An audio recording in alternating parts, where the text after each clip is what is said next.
Thank you, Premier. Well, as you've already heard, these are very, very promising results on day 2 of the Southeast Queensland lockdown. Near record levels of testing, a low number of community cases, a record number of vaccinations in Queensland. We did import 2 further cases of COVID-19 through overseas travellers into our hotel quarantine system. There were 189 international arrivals that went into hotel quarantine yesterday alone.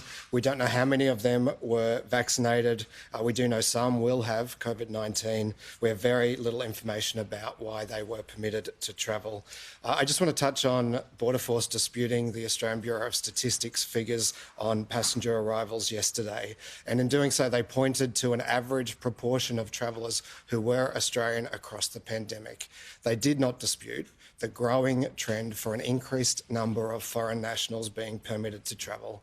And if you look at that ABS report, that's what it points to. It points to an increase in the number of foreigners travelling here, as well as an increase in the number of Australians travelling since the borders were well closed last year. In fact, from May last year to May this year, almost 184% increase. From some countries, a more than 400% increase. And if you look just between April and May 2021, 9 out of the 10 top countries saw an increase in people travelling here, and there was an increase across every single visa category. I note there's been some analysis today of arrival card data, which also confirms that high level of people travelling for leisure and business purposes. I think when Australians think about international travel, when the borders are closed and think about hotel quarantine, they think about Australians coming home or the occasional highly skilled worker needed here or genuine hardship cases. They don't think about people coming and going about their regular business. The Minister herself admitted yesterday there were more than 13,000 people admitted who are permitted to come and go and have been utilising hotel quarantine on multiple occasions. I think Australians expect that these travellers should be vaccinated, and we should have confidence that they are vaccinated.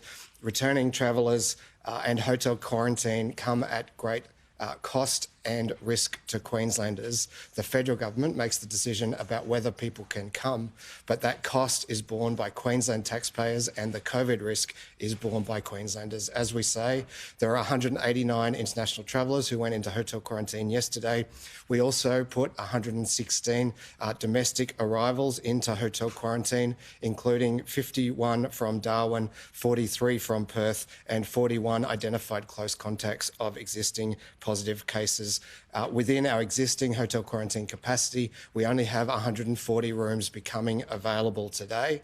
And so the police can outline how they are rushing now to expand hotel quarantine capacity for people we know that will arrive today, and it's too late to avoid that. But it just reiterates the need for that urgent reduction in the cap on returning travellers, as well as how important it is that we start ensuring that travellers are vaccinated.